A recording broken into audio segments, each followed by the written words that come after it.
Assalamu alaikum. Hello and welcome back to CS Circuit. Well, I hope you all are doing good. आज हम discuss करेंगे computer science grade 10th unit number 3 programming fundamentals की exercise की short response question answers को. So let's start, and if you find this video helpful then do not forget to like, share and subscribe. Okay, so question number 1 is give an example where backend development may not be required and all of the functionalities are handled by front end. Okay, सबसे पहले ना हम front end और back and का difference clear कर देते हैं. Front end वो होता है जो यूज़र को नज़र आता है, जैसे कि बटन्स, कलर्स, लेआउट, ठीक है. और बैक एंड वो होता है कि जो सर्वर, डेटाबेस या डेटा प्रोसेसिंग का काम करता है, ये जो यूज़र को डायरेक्टली नहीं दिखता, ठीक है. जो बेसिकली यूज़र इंटरफेस होता है ना, वो फ्रंट एंड है. अगर कोई ऐप या वेबसाइट सिर्फ यूज़र को कुछ डिस्प्ले कर रही है तो ये सिंपल जो है ना कैलकुलेशन कर रही है बिना किसी डेटा को स्टोर किए, सर्वर से कनेक्ट किए, ठीक है. तो उस केस में बैकएंड की ज़रूरत नहीं होती. इसको ना हम एक एग्जांपल से अंडरस्टैंड करते हैं. एक सिंपल कैलकुलेटर वेब एप्लीकेशन, ठीक है. ये ऐप जो है ना सिर्फ HTML, CSS और जावास्क्रिप्ट से बनाई जा सकती है, ठीक है. जब यूज़र किसी नंबर और ऑपरेटर पे क्लिक करता है, जैसे कि उसने करना है, लाइक यूज़र ने 5+7 करना है, ठीक है. जावास्क्रिप्ट जो है ना फ़ौरन से ब्राउज़र के अंदर ही कैलकुलेशन करती है. रिज़ल्ट यूज़र को स्क्रीन पर दिखाया जाता है बिना सर्वर से कम्युनिकेशन किए. ओके, कोई डेटा सेव नहीं होता, इसलिए बैकएंड की भी बिल्कुल ज़रूरत नहीं होती. ओके, उसके अलावा जो है ना, लाइक इसमें सब कुछ फ्रंट एंड पे हो रहा है, जैसे कि स्ट्रक्चर HTML है, स्टाइल इसको दे रहा है CSS, कैस्केडिंग स्टाइल शीट जो है ना वेबसाइट को स्टाइल देने के लिए यूज़ होती है. ओके, और लॉजिक जो है वो जावास्क्रिप्ट दे रही है, ठीक है. एक और एग्जांपल है, उसको भी हम समझते हैं ताकि आपको बिल्कुल क्लियर हो जाए. स्टैटिक वेबसाइट की, ठीक है, जैसे कि पोर्टफोलियो या फिर टाइम टेबल. ऐसी वेबसाइट सिर्फ इंफॉर्मेशन शो करती हैं लेकिन किसी भी यूज़र से इनपुट नहीं लेती और ना ही डेटा सेव करती हैं, ठीक है. जो पोर्टफोलियो वेबसाइट है ना, उसमें नाम, प्रोफाइल पिक्चर, स्किल्स, एक्सपीरियंस वगैरह लिखा होता है. यूज़र सिर्फ कंटेंट देख सकता है, इंटरेक्ट नहीं करता. No login, no server, no data storage. Okay, या फिर स्कूल टाइम टेबल की वेबसाइट की बात की जाए तो सिर्फ वीकली स्केजूल होता है उसमें, ठीक है. हर रोज़ का पीरियड या क्लास की टाइमिंग लिखी होती है.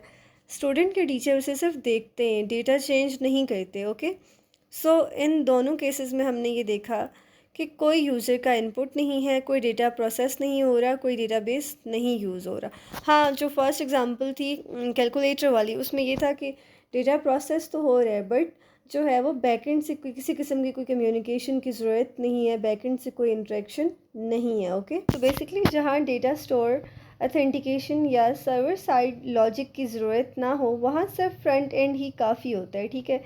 ऐसी ऐप्स फास्ट होती हैं, सिंपल होती हैं और उनकी डेवलपमेंट भी ईजी होती है. Okay, alright, now question number 2 is what are the TD, TH and TR tags used for?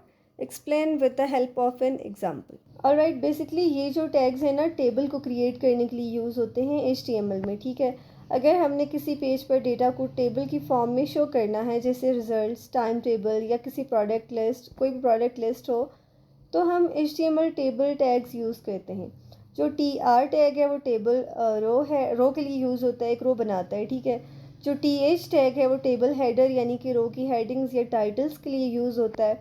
जो TD टैग है टेबल को डेटा यानी एक्चुअल डेटा या कंटेंट होता है टेबल का, ठीक है. इसका मतलब ये है कि हम जो है ना सिंपली इन टैग्स को यूज़ करते हुए HTML में टेबल को क्रिएट कर सकते हैं, ठीक है. और इसके अलावा एक और टैग यूज़ होता है टेबल टैग. ओके, ऑलराइट, यहाँ पे एक एग्जांपल भी है टेबल को क्रिएट करने की. टेबल किस तरह से क्रिएट होता है, ठीक है. टेबल बॉर्डर इक्वल्स टू 1, ठीक है. TR एक नई रो बनाती है. पहली रो में जो TH है ये नेम और देन TH यूज़ हो रहा है ग्रेड, यानी कि ये हेडिंग होंगी नेम और ग्रेड, ठीक है. Then TR close, again TR start है. टेबल डेटा में आयशा और ग्रेड है उनका A+. देन एक और रो हमने ली है TR, TD अली और B ग्रेड है, ठीक है. देन यहाँ पे जो है ना टैग को आपने क्लोज भी मस्ट करना होता है ताकि आपका डेटा शो हो सके. ओके, यहाँ पे कुछ जो इम्पोर्टेंट पॉइंट्स नोट करने वो ये हैं कि TH जो होता है ना, इसका टेबल हेड, इसका टेक्स्ट जो है ना बाय डिफ़ॉल्ट बोल्ड और सेंटर्ड अलाइंड होता है, ठीक है. TD का टेक्स्ट जो है वो नॉर्मल होता है और TR मल्टीपल टाइम्स यूज़ होता है, जितनी रोज़ चाहिए हों उतने. Okay, question number 3 is find errors in the following codes. यहाँ पे हमारे पास कुछ 4 कोड्स हैं A B C और D। उनमें से हमने एरर्स फाइंड करने, ठीक है। सबसे पहले हम जो है वो कोड A को देखते हैं। यहाँ पे आप देखिए सिंपल सा एक HTML का कोड है। HTML है, टाइटल है बग इन एरे। टाइटल में ही मेंशन है बेसिकली कि कहाँ बग है, ठीक है। Bug means error, okay. JavaScript में अगर आप लाइन नंबर 9 को देखें, ठीक है, const my array equals to apple comma 3.14 comma true comma orange and then semicolon. यहाँ पे एरर क्या है कि देखिए जावास्क्रिप्ट में ना अरे को बनाने के लिए स्क्वायर ब्रैकेट्स यूज़ की जाती हैं। यहाँ जो है वो पैरेंथेसिस यूज़ हुई हैं जो कि रॉन्ग है, ठीक है। और जब मल्टीपल वैल्यूज़ पैरेंथेसिस में लिखते हैं ना तो सिर्फ लास्ट वैल्यू असाइन होती है, ठीक है। यानी इस केस में जो है वो लास्ट वैल्यू ऑरेंज है, ठीक है। तो अरे बनाने के लिए स्क्वायर ब्रैकेट्स यूज़ करनी होंगी, वरना अरे जो है वो नहीं बनेगी, सिर्फ एक लास्ट वैल्यू असाइन होगी इस केस में, ओके। सो फिक्स जो एरर है उसको भी यहाँ पे मेंशन कर दिया, जस्ट आपने पैरेंथेसिस की जगह स्क्वायर ब्रैकेट को यूज़ करना है, ओके। इतने छोटे छोटे से एरर्स होते हैं और ये इसके ये कभी आपको लॉन्ग क्वेश्चंस में भी आ सकते हैं और शॉर्ट में भी और ऑब्जेक्टिव में भी, ठीक है। इस तरह के क्वेश्चंस बहुत ज़्यादा इंपॉर्टेंट होते हैं प्रोग्रामिंग में, ओके, पेपर के लिहाज से। ऑलराइट, पार्ट बी को अगर हम देखें, ये भी सिंपल सा कोड है। इसमें भी जो है वो मेंशन है ऑलरेडी। अगर मेंशन नहीं भी है तो आपने जो है वो कोड को देखना है लाइन बाय लाइन की कौन सी लाइन में एरर है, ठीक है। सम टाइम ऐसा भी हो सकता है कि कोई कोड जो टैग है वो क्लोज ना हो, कोई टैग जो है वो स्टार्ट में ही क्लोज हो जाए, कुछ इस तरह के एरर्स भी आ सकते हैं, ठीक है, आपको पेपर में। सबसे पहले अगर हम इसमें देखें तो लाइन नंबर 9 जो है, कोमास से मल्टीपल वैल्यूज़ जो है वो असाइन करना जावास्क्रिप्ट में वैलिड नहीं है, ठीक है। ये लाइन सिर्फ एप्पल को माई अरे बनाएगी, बाकी वैल्यूज़ इग्नोर्ड हो जाएंगी, ठीक है। और सिंटैक्स एरर भी है इसमें, ठीक है। इसकी करेक्शन किस तरह से है आगे मेंशन भी कर दी गई है सामने, अगर आपको नज़र आ रहा हो, ठीक है। एक तो जब आप मल्टीपल वैल्यूज़ अरे में स्टोर करना चाहते हैं तो स्क्वायर ब्रैकेट्स ज़रूरी हैं, ठीक है, सिर्फ कॉमा से काम नहीं चलता, ओके। ऑलराइट, अब हम पार्ट सी को देखते हैं। पार्ट सी में जो है ना ये भी एक सिंपल सा कोड है। अगर आप देखें लाइन नंबर 11 को, ठीक है, ज़रूरी नहीं है कि हमेशा जो है वो किसी लूप में या एरे में ही एरर होगा। सम टाइम ऐसा भी हो सकता है कि कोई टैग मिसिंग हो, कोई क्लोजिंग टैग मिसिंग हो, या फिर टैग को क्लोज जो है ना स्टार्ट करने से पहले ही क्लोज़ कर दिया। अगर इस केस में हम एरर देखें तो फॉर लूप में आपको दिख रहा होगा i equals to 0, i less than equals to number dot length and then i plus plus. जो वेरिएबल i है इसको डिक्लेयर नहीं किया गया, ये ग्लोबल वेरिएबल बन जाता है, ठीक है। और जो कंडीशन है ना i less than equals to numbers dot length, ये भी गलत है। अरे इंडेक्सिंग 0 से स्टार्ट होती है, ठीक है। सो इसकी करेक्शन भी मेंशन है, ठीक है। सबसे पहले आपको जो है वो लिखना होगा for let i equals to 0, ठीक है, i less than equals to numbers dot length and i plus plus.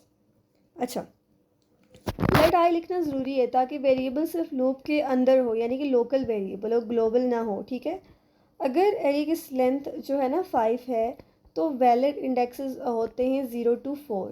अगर जो है वो i less than equals to 5 लिख दिया तो नंबर्स 5 अनडिफाइंड होगा, ठीक है। सो ये भी फिक्स करके लिख दिया गया है, less than not equals to, okay. Alright, अब हम पार्ट डी को देखते हैं। पार्ट डी में ना इसमें भी जो है वो आप अगर लाइन नंबर 11 को देखें तो आई जो वेरिएबल है इसको डिक्लेयर नहीं किया। सेम इशू जो है वो प्रीवियस कोड में भी था। कंडीशन जो है वो आई लेस देन 0 कभी ट्रू ही नहीं होगी, इसलिए क्योंकि आई इक्वल्स टू 5 से स्टार्ट करें, ठीक है। तो HTML स्ट्रिंग इनकरेक्ट यानी कि कोड्स नहीं लगाए, ये भी एक इसमें एरर है। करेक्शन इसकी जो है ना यहाँ नेक्स्ट पे मेंशन कर दी गई है। Number 1 is undeclared loop variable, ठीक है।